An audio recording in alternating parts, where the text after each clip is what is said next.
नमस्कार दोस्तों, मैं हूं तनुज और आप देख रहे हैं बड़े चलो न्यूज। आज हम बात करेंगे डीपॉपुलेशन पर, अर्थात सरकार द्वारा चलाए जाने वाला पॉपुलेशन कंट्रोल करने वाला एक एजेंडा।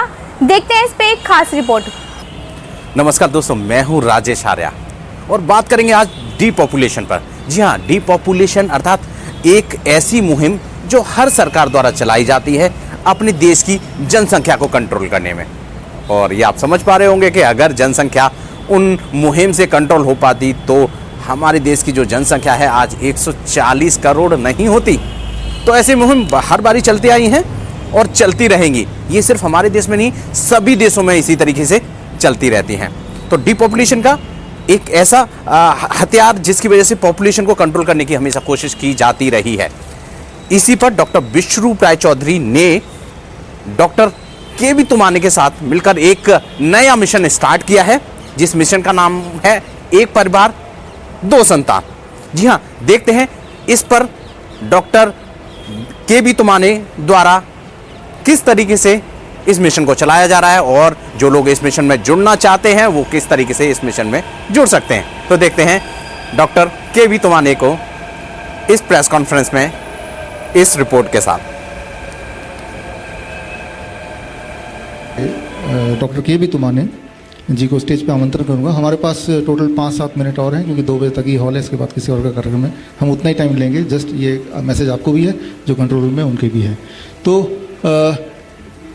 पैसे चले जाएं। दो मुद्दे हैं। जिस एक मुद्दे पे अभी बात मैंने नहीं किया, लेकिन किताब में मैंने डाला है, आप पढ़ सकते हैं, जो किताब आपका ऑलरेडी है। डीपॉपुलेशन एजेंडा कि जितनी पॉपुलेशन अभी है उससे काफ़ी कम करने की एजेंडा। चाहे वो वैक्सीन में एबॉर्शन पिल्स डाल दो ताकि बच्चे और पैदा ना हो, या जो लोग पैदा हैं ऑलरेडी, हम और आप, वो धीरे धीरे बीमार पड़ के कैसे पेरिश हो जाएं, वो सारा एक है। जो और मैं पैदा हुआ था से 48 ईयर्स पहले, तो तब दुनिया में 400 करोड़ लोग थे। अब उसका डबल हो गया 800 करोड़। अगले 30 साल में हो जाएंगे 1600 करोड़। तो 1600 करोड़ तो आप समझ ही सकते हैं कि ये ज़रूरी है कि पॉपुलेशन कंट्रोल हो, लेकिन उसके लिए कुछ लोगों को मार दिया जाए वैक्सीनेशन के नाम पे। यहाँ पे इसके कोई ऑल्टरनेट मेथड भी है पॉपुलेशन कंट्रोल का। इस पे डॉक्टर के.वी. तुमाने जी, आपने कुछ पहल किया है, तो वो थोड़ा सा एक इंट्रोडक्शन दे देंगे and with that will close today's session. नमस्कार। सबसे पहले मैं राजीव जी दीक्षित, जो स्वदेशी के स्वतंत्रता के बाद में सबसे बड़े प्रचारक थे, उनकी स्मृति का अभिवादन करता हूँ। और डॉक्टर विश्वरूप जी का भी धन्यवाद करता हूँ कि उन्होंने मुझे इनवाइट किया। आज हम सब बातें कर रहे हैं कोरोना की, और कोरोना का ट्रीटमेंट तो अभी लगभग चालू है। फिर यानी उसका कोई ऑथराइज ट्रीटमेंट नहीं है, एलोपैथी के पास नहीं है, किसी के पास नहीं है। लेकिन फिर भी WHO ने कुछ ऐसे प्रोटोकॉल बनाए हैं कि यदि पेशेंट आता है, एडमिट होता है, तो उसको एंटीबायोटिक देना है, एंटी एलमेंथिक देना है, एंटी मलेरियल देना है। तो चाहे उसका कुछ भी हो जाए, चाहे वो पेशेंट अच्छा हो, चाहे वो पेशेंट मर जाए, मैंने खुद, आई एम चीफ फिजिशियन, मैंने खुद करीबन 300-350 पेशेंट ट्रीट किए हैं। तो ये जो पेशेंट थे, इनको मैंने हल्दी और ये जो फ्लूइडाइट है, यही दे के ट्रीट किया था। जैसा डॉक्टर साहब ने बताया कि रेमडेसिविर, इससे हमको क्लॉट हो जाती है, ब्रेन में पहुंचती है, और दैट इज़ परमानेंट डैमेज। तो मेरा एक चचेरा भाई, उसको भी कोरोना हो गया। उसने मुझे फ़ोन किया, मैंने उसको बताया कि तू अभी ये ले, फ्लूइडाइट ले और ये अपना हल्दी ले। उसने चालू कर दी, फीवर चला गया। एक दिन उसका ऑक्सीजन थोड़ा कम हो गया, डर गया वो, मुझे फ़ोन नहीं किया, सीधा डॉक्टर के पास चला गया। वो डॉक्टर भी मेरा कलीग ही था। वहाँ पे एडमिट हो गया। वहाँ पे एडमिट होने के बाद में उसको टेस्ट किया गया और कोविड में वो पॉजिटिव पाया गया। अब कोविड पेशेंट के लिए कुछ हॉस्पिटल ऑथराइज किए हैं, तो उसमें से एक हॉस्पिटल था 7 स्टार हॉस्पिटल, वहाँ उसको एडमिट किया गया। एडमिट किया, उसका मेरे को फ़ोन आया, बोले भाऊ बोलते हम, भाऊ बोले मेरे को दवाई चालू की गई, बोले 13 प्रकार की दवाई है बोले। मैंने बोला तू मुझे पूछा नहीं, कुछ नहीं, चला गया, अभी मैं क्या कर सकता हूँ, ले दवाई लेना तो पड़ेगा ही, क्योंकि वो देखते हैं दवाई खाते कि नहीं खाते। तो वो दवाई लेने के दूसरे दिन उसको बोलना बंद हो गया, स्पीच गायब, और हाथ ऐसे ऐसे हो रहे, उसके बाद में सुनना हो गए। उन लोगों ने उसको नॉर्मल वार्ड में था, उसको आईसीयू में शिफ्ट कर दिया।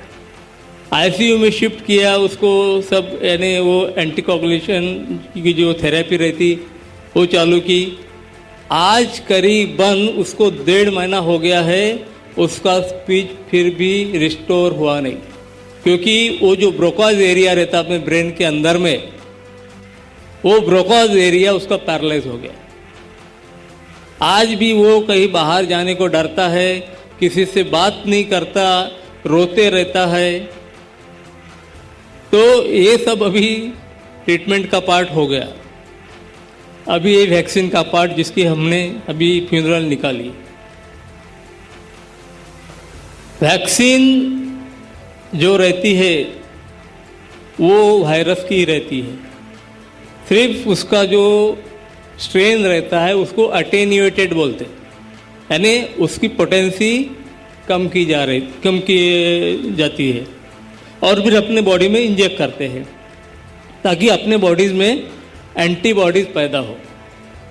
अब जैसे हम डिस्कस कर रहे हैं कि ये वैक्सीन अभी इतनी कॉमन हो गई है, इतनी ज़्यादा प्रमाण में हो गई है। मैं एलोपैथ हूँ, MBBS MD, चेस्ट फिजिशियन, फिर भी मुझे ऐसा लगता है कि इसमें बहुत ज़्यादती हो रही है पेशेंट के साथ में, लोगों के साथ में।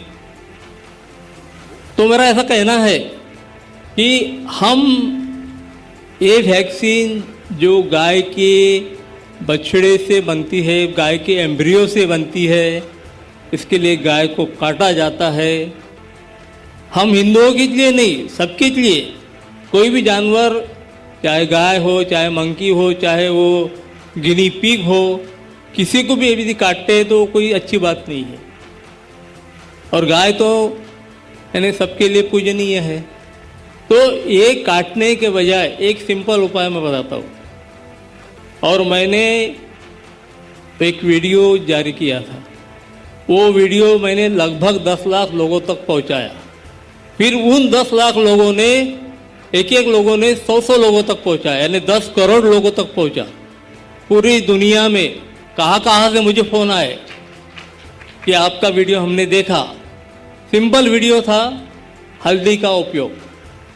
हल्दी जो प्राचीन ज़माने से, जब कोई एंटीबायोटिक नहीं था, वॉर होते थे, युद्ध होते थे, उस समय हल्दी का दूध पिलाते थे, हल्दी यूज़ करते थे, और उससे ही यानी सैनिक लोग अच्छे हो जाते थे। तो ये हल्दी का उपयोग मेरे दिमाग में इसलिए आया कि मेरे लगभग 3000 के पास टीबी के पेशेंट थे नागपुर में। तो उनको सुपर एडेड इन्फेक्शन होता था। सुपर एडेड इन्फेक्शन यानी टीबी होता था, उसके साथ में दूसरा इन्फेक्शन भी हो जाता था। तो उनका बुखार नहीं जाता था, उनको खांसी रहती थी। मैंने सोचा कि क्या हम हल्दी को यूज़ कर सकते हैं इसमें। मैंने 1-2 पेशेंट को चुना और उनको हल्दी चालू की। आश्चर्यकारक रीत्या मुझे ऐसा दिखा कि जो खांसी 15-15 दिन के एंटीबायोटिक से नहीं जा रही है, वो 3 दिन में चली जाएंगी हल्दी के साथ। फिर मेरा उत्साह बढ़ा, मैंने काफ़ी पेशेंट पे यूज़ किया और काफ़ी पेशेंट में मुझे लगभग अच्छा ही रिजल्ट मिला। अब किसी ने एक आध बार नहीं ली होंगी बराबर, तो उसका नहीं मालूम, लेकिन 90% पेशेंट में मुझे ये कारगर साबित हुई। तो मैंने सोचा कि कोरोना यानी क्या है, इट इज़ जस्ट फ्लू, सर्दी खांसी निमोनिया होता है, इसीलिए डरते हैं लोग। जैसे 2-3 दिन सर्दी खांसी रहती है, फिर वो डिसेंड डाउन होता है, लंग में जाता है, लंग में जाने के बाद में वहाँ पे निमोनिया पैदा करता है। तो मैंने एक सिंगापुर से पेशेंट आया था, वो कोरोना पॉजिटिव हो गया था, लेकिन वो कहीं गया नहीं, मेरे पास आया। तो उसके ऊपर मैंने ट्राई किया, वो 3-4 दिन में अच्छा हो गया। फिर बाद में और पेशेंट आने लगे। ऐसे करीबन 350 पेशेंट का इलाज किया और फिर ये वीडियो बनाया कि आपको यदि सिम्टम्स है, यानी सर्दी खांसी है, हेवीनेस ऑफ चेस्ट है, शॉर्टनेस ऑफ ब्रेथ है, तो सिर्फ 1 चम्मच हल्दी यानी 5 ग्राम दिन में 3 बार यूज़ करो, 7 दिन तक यूज़ करो, आप अच्छे हो जाओगे। और ये वीडियो बहुत घुमा, करोड़ों लोगों के पास पहुंचा। और आज मैं दावे के साथ कहता हूँ कि आपको ये वैक्सीन नहीं लेना है, मत लो, और लेना भी नहीं चाहिए। वैक्सीन की जगह आप यदि सिर्फ हल्दी का ये उपचार करोगे दिन में 3 बार का, तो आपके शरीर में एंटीबॉडीज़ पैदा हो जाएंगी। और जैसी एंटीबॉडी 6 हफ्ता रहती है, 6 हफ्ते के बाद में और 7 दिन लो। ऐसा ये कोरोना काल जब तक है, 2-3 महीना रहेगा अभी ज़्यादा से ज़्यादा, तब तक लो। It will act as good as vaccine. आपको कोई साइड इफेक्ट नहीं रहेंगे, कोई यानी अपने मन में ये भी नहीं रहेगा कि भाई मैंने पाप किया, गाय को मारा, गाय के भ्रूण को मारा, ऐसा कुछ भी नहीं रहेगा। आप इसको आजमा के देखो। आज ये जो वैक्सीन और वैक्सीन का जो अर्थ कारण है, ये बहुत बड़ा एक कट है, मराठी में हम कट बोलते हैं, साजिश है, वो कॉन्स्पिरेसी है। ये वैक्सीन से आज वो लोग चाह रहे हैं, वो लोग जो बना रहे इसको, एक तो पैसा कमाना चाह रहे हैं, और दूसरा ये वैक्सीन से इम्पोर्टेंसी भी आती है। वो चाहते हैं कि हमारे जो कंट्रीज़ है, इतना बड़ा अमेरिका हमसे 5 गुना, वो 25 करोड़ की आबादी है उसकी, और हम 140 करोड़ के पार पहुंच गए हैं। तो उनके यहाँ बूढ़े बढ़ रहे हैं, हमारा कंट्री जो है वो जवानों का कंट्री है। 65% पीपल दे आर अंडर 35। तो उनको एक तरह से लगता है कि हमारी ताकत कम होंगी, इनकी ताकत बढ़ेंगी। तो ये जो डेवलपिंग कंट्री है, आज भी हमारा देश जो है डेवलपिंग कंट्री है, अभी तक डेवलप नहीं हुआ है, तो उनको हमारे लोगों में इम्पोर्टेंस बढ़ाना है, हमारी तादाद कंट्रोल करना है। तादाद कंट्रोल करना अच्छी बात है, लेकिन इम्पोर्टेंसी यदि हमारे बीच में बढ़ गई तो हमारे यहाँ यानी वो जवान जो लोक संख्या है वो कैसी रहेंगी। तो वो यही चाहते हैं, वो जो चाहते हैं उसको हम इजीली ये कर सकते हैं, और हमारी जो तादाद बढ़ रही है इसको भी हम कंट्रोल कर सकते हैं। आज तक हमारे भारत सरकार ने स्वतंत्रता के बाद में काफ़ी प्रयास किए, कुटुंब कल्याण कार्यक्रम, इसका कार्यक्रम, उसका कार्यक्रम। मैं करीबन 32 साल नौकरी में था, डिप्टी डायरेक्टर करके, तो ये सब कार्यक्रम हमारे तरफ आते थे, हम चलाते थे। लेकिन आज भी ये सत्य है कि हमारी पॉपुलेशन 1947 में जो सिर्फ 34 करोड़ थी, 80 में 68 करोड़ हो गई, 2000 में 100 करोड़ हो गई, और आज हम 140 करोड़ के पास पहुंच गए हैं। और ये भी सच है कि हम कितनी भी प्रगति कर ले, कितनी भी उन्नति कर ले, यदि पॉपुलेशन ऐसी ही बढ़ते रहेंगी तो क्या होगा? क्या हम लोगों को रोजगार दे पाएंगे? क्या हम लोगों को कपड़ा दे पाएंगे? क्या हम लोगों को घर दे पाएंगे? और यदि रोजगार नहीं दे पाएंगे, हम कितने भी कहेंगे कि हमारा देश जवानों का देश है, उनके हाथ यदि काम में नहीं रहेंगे तो क्या करेंगे? पत्थर फेंकेंगे, आंदोलन करेंगे। तो ये नहीं होना चाहिए। इसके लिए आज सबसे ज़रूरी है कानून लाना। चीन ने एक परिवार एक संतान का कानून लाया था 1978 में, तब जाके वो आज कंट्रोल हो गए हैं लगभग और उन्नति कर रहे हैं। आज हमें एक परिवार एक संतान तो नहीं, क्योंकि उससे सेक्स रेशियो थोड़ा सा इम्बैलेंस हो जाता है, लेकिन एक परिवार दो संतान जरूर कर सकते हैं। और ये कानून लाने से हमारी जनसंख्या कुछ सालों के बाद में नियंत्रित हो सकती है।